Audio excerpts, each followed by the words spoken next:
हे friends, स्वागत है आप सभी का movie stock movie explain channel पे, जिस पर आज मैं रीकैप करने वाली हूँ फियर स्ट्रीट प्रॉम क्वीन को। तो चलिए बाप का टाइम बिल्कुल भी ना वेस्ट करते हुए शुरू करते हैं इस वीडियो को, वो भी स्पॉइलर वार्निंग के साथ। लेकिन उससे पहले मेरी एक छोटी सी रिक्वेस्ट, वीडियो को लाइक, शेयर और चैनल को सब्सक्राइब करने की।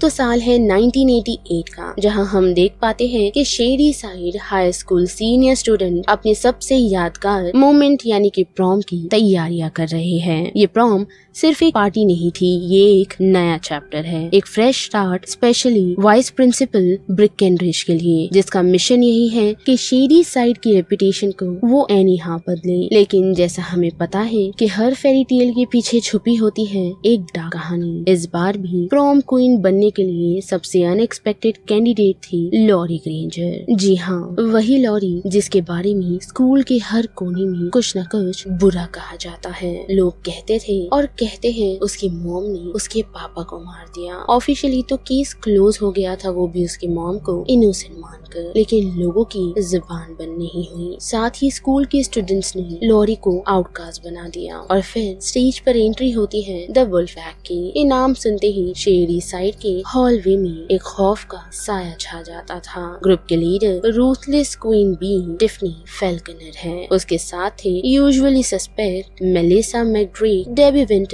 और लिंडा हार्पर। ये लोग सिर्फ पॉपुलर नहीं थे, ये पावरफुल भी थे। लॉरी ने जब प्रॉम क्वीन के लिए नाम लिखाया तो पूरी स्कूल में एक शॉक वेव सी दौड़ गई, जैसे किसी ने बीहाइव में पत्थर मार दिया हो। और कहानी में असली ट्विस्ट आया प्रॉम के एक दिन पहले, जब एक और कैंडिडेट जिसका नाम क्रिस्टी है, वो अक्सर लोगों को ड्रग्स बेचा करती थी। पर अनफॉर्चुनेटली एक रात जब वो ऐसे ही किसी को ड्रग्स बेचने के लिए गई थी तो उसकी मुलाकात एक मास किलर से हुई थी, जिसके हाथों क्रिस्टी मारी गई, जिसके बारे में अभी तक किसी को इन्फॉर्मेशन नहीं है। और फिर अगले दिन वो रात आई जिसका सबको इंतजार था, प्रॉम नाइट, जहाँ लॉरी अपनी बेस्ट फ्रेंड मेगन रॉजर के साथ प्रॉम अटेंड करती है। दोनों ने सोचा था कि ये शायद एक नॉर्मल रात होगी, एक रात जहाँ लॉरी अपने पास से ब्रेक ले सके। लेकिन शायद शेडी साइड कभी नॉर्मल चीजें रहने देता नहीं। सब कुछ ठीक लग रहा था जब तक मेगन ने एक प्रैंक नहीं किया,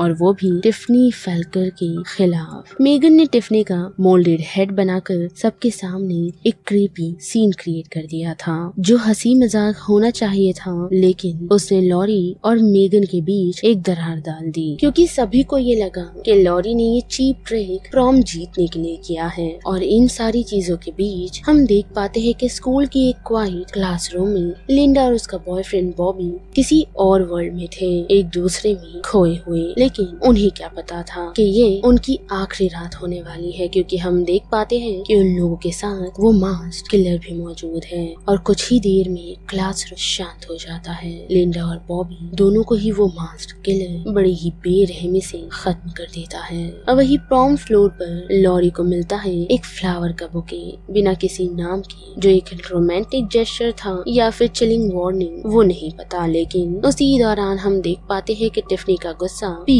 पर था और वो लॉरी के जख्मों पर नमक छिड़कने पहुंचती है कि उसकी मॉम ने किस तरीके से पास्ट में उसके फादर को मार दिया, और सबकी नजरों से ऐसे बचकर निकल गई कि उसने कुछ किया ही नहीं। लेकिन शेडी साइड में सभी लोगों को इस बात की इन्फॉर्मेशन है कि लॉरी की मॉम ने ही उसके हस्बैंड को मारा है। और टिफनी इतना ज्यादा कह देती है कि मेलिसा उसे शांत करने की कोशिश करती है। लेकिन उसी बीच हम देख पाते हैं कि डेबी, जो टिफनी पर चिड़ी हुई है और वो चाहती है कि प्रॉम वो जीते, जिस कारण उसका बॉयफ्रेंड उसे एक गिफ्ट के बहाने बेसमेंट में ले जाता है, जहां वो उसे गिफ्ट दे तो देता है, लेकिन कुछ अलोन टाइम वो लोग स्पेंड करने का सोचते हैं। पर ऑलरेडी उस बेसमेंट में वही मास्क किलर उनका वेट कर रहा था, और डेबी के सामने ही वो जर्ड को ब्रूटली मर्डर कर देता है। उसके बाद पावर रूम में इलेक्ट्रिक्यूट कर डेबी को भी खत्म कर देता है। एक एक कर ये प्रॉम नाइट का ग्लैमर एक हॉरर शो में बदलता जा रहा है। और वही ऊपर मेकअप रूम में लॉरी का कॉन्फिडेंस टूट रहा था तो मेलिसा उसका साथ देती है और उस कारण हम देख पाते हैं लॉरी का एक नया रूप जिसे देख प्रॉम पार्टी में सभी लोग हैरान रहते हैं। साथ ही जब मेलिसा उसकी हेल्प करती है तो उसकी काइंडनेस टिफनी को हजम नहीं होती, जिस कारण उसने न सिर्फ टिफनी से अपनी दोस्ती तोड़ दी बल्कि उसका ड्रेस भी बर्बाद कर दिया, वो भी पूरे क्राउड के सामने। जी हाँ, सबके सामने एक क्वीन ने अपनी ही लॉयल फ्रेंड को नीचा दिखा दिया और तब स्टेज पर होता है एक epic dance of Laurie versus Tiffany. एक तरफ था एटीट्यूड और एरोगेंस तो वही दूसरी तरफ करेज और चार्म। डांस फ्लोर लॉरी का स्टेज बन जाता है और क्राउड उसकी आर्मी। जब म्यूजिक रुकता है टिफनी एम्बैरेसमेंट के साथ पीछे छूट जाती है और लॉरी बन जाती है सबकी फेवरेट। लेकिन स्पॉटलाइट के नीचे भी एक शैडो छुपा था। क्या किलर अभी भी डांस फ्लोर पर था? और सबसे इम्पोर्टेंट, क्या लॉरी अब अगला टारगेट बनने वाली है? साथ ही प्रॉम नाइट अब एक क्लाइमेटिक हॉरर मोड में इंटर कर चुकी है, जहाँ प्यार, दोस्ती, दुश्मनी और मौत सब एक दूसरे से टकरा रहे हैं। वहीं हम टाइलर को देख पाते हैं जो टिफनी का बॉयफ्रेंड है। अब उसने फाइनली टिफनी से ब्रेकअप कर लिया है। पूरे हॉल में एक ऑकवर्ड साइलेंस छा जाता है और उसी साइलेंस के बीच टाइलर ने लॉरी को रोक लिया है। लॉरी के लिए ये एक इमोशनल टॉर्नेडो था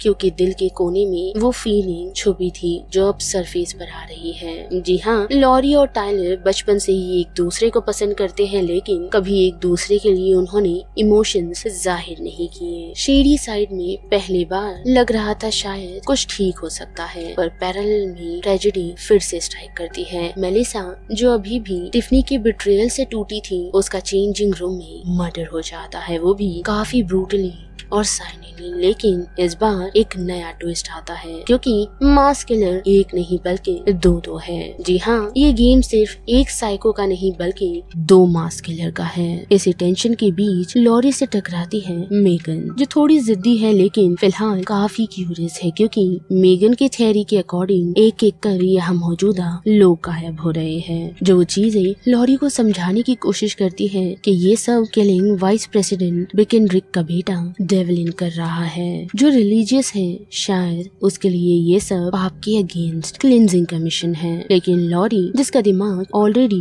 ट्रॉमा से भरा है, मेगन की बात को वो नकार देती है और इसी तरह उनके रिश्ते में फिर एक दरार पड़ जाती है और मेगन अकेली रह जाती है। पर मेगन रुकती नहीं, वो छानबीन के लिए और गहराई में जाने का सोचती है, जिसके लिए वो सीधा बेसमेंट तक जा पहुँचती है, जहाँ सिर्फ साइलेंस और शैडो बचे हैं। वहाँ वो देखती है एक हॉरिफाइड नजारा, जहाँ डेबी जर्ड और जेनिटर स्ट्रोक की लाश है। वही ऑडिटोरियम में हम लॉरी और टाइलर को देख पाते हैं, जहाँ लॉरी और टाइलर एक दूसरे के करीब आने की कोशिश करते हैं, लेकिन उस मूवमेंट में सब कुछ फ्रीज हो जाता है। सडनली वहाँ मास किलर आ पहुँचता है, जो आते ही सबसे पहले टाइलर को खत्म करता है। जैसे देख लॉरी चिल्लाते हुए बाहर की तरफ भाग जाती है, जो डरी हुई तो है लेकिन साथ ही हार्ट ब्रोकन भी। और वहाँ से निकलते हुए उसे हर कॉर्नर में मौत नजर आ रही है। बेसमेंट का दरवाजा बंद था और लॉरी को सुनाई देती है मेगन की चीख, जो कॉर्नर में छुपी हुई थी, जिसकी आंखों में डर है और उसे कुछ समझ नहीं आ रहा।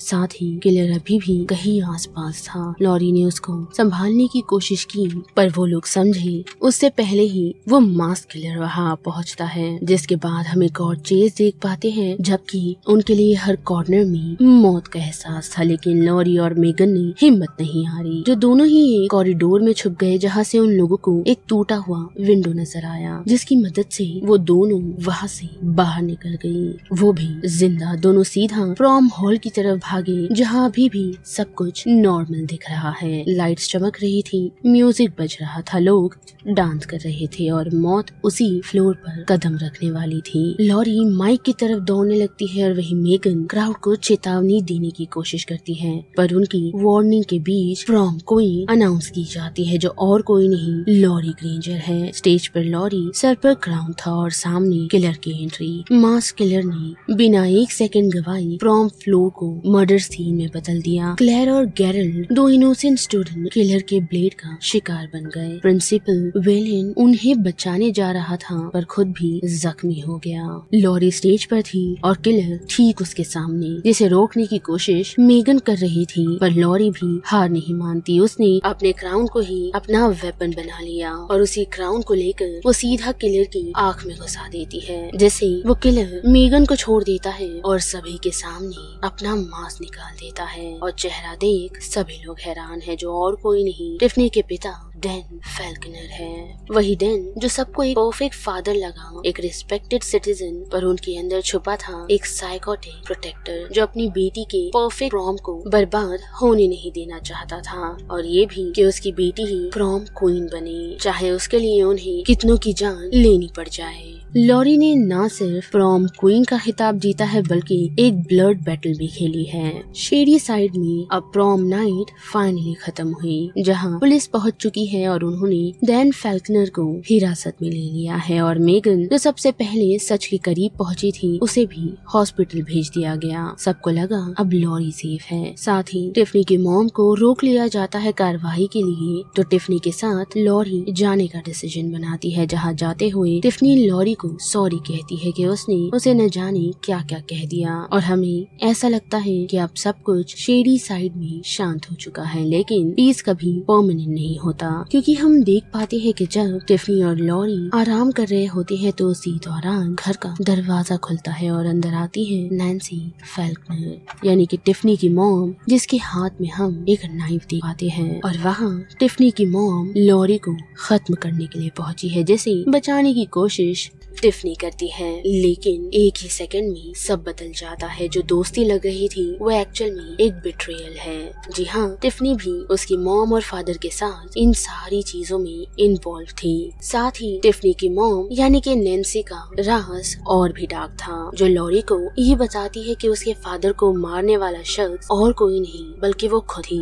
क्योंकि उसके अकॉर्डिंग ग्रेंजर फैमिली हर बार उनके खुशियों के बीच आ जाती है। इन सारी चीजों को जान लॉरी काफी शौक है, लेकिन इस बार वो हार नहीं मानने वाली, क्योंकि फाइनल मोमेंट में वो टिफनी को स्टेयर से धक्का दे देती है और टिफनी सीधा नीचे जा गिर पड़ती है हॉलवे के शार्प डेकोरेशन पर, और वही बन जाता है टिफनी का फाइनल रेस्टिंग प्लेस, जिसे देख नैन्सी काफी चिढ़ चुकी है और अब वो लॉरी के पीछे लग जाती है। लेकिन लॉरी जरा भी टाइम वेस्ट ना करते हुए एक हैवी ट्रॉफी निकाल नैन्सी के सर पर वार कर देती है, जिससे नैन्सी की मौत हो जाती है। और लॉरी निकलते हुए उसे ये बताकर जाती है कि वो लॉरी ग्रेंजर है। और जैसे ही वो वहाँ से निकलती है तो हम देख पाते हैं कि नैन्सी का जो ब्लड निकल रहा था उससे एक विच मार्क बन जाता है, जो यही दर्शाता है कि शेडी साइड में एंडिंग सिर्फ एक नया हॉरर है। और यहीं पर ये पूरा रिकैप खत्म होता है, जिस बारे में आप सभी की क्या राय बनती है उसे लेकर आप मुझे कमेंट सेक्शन में बता सकते हो। साथ ही वीडियो पसंद आई तो वीडियो को लाइक, शेयर और चैनल को सब्सक्राइब करना मत भूलिएगा। बाकी मैं मिलूंगी आपको फिर किसी मूवीज या सीरीज के रिकैप के साथ। तब तक के लिए आप movie stock movie explain channel के बाकी वीडियोस को एंजॉय कीजिए। Till then bye.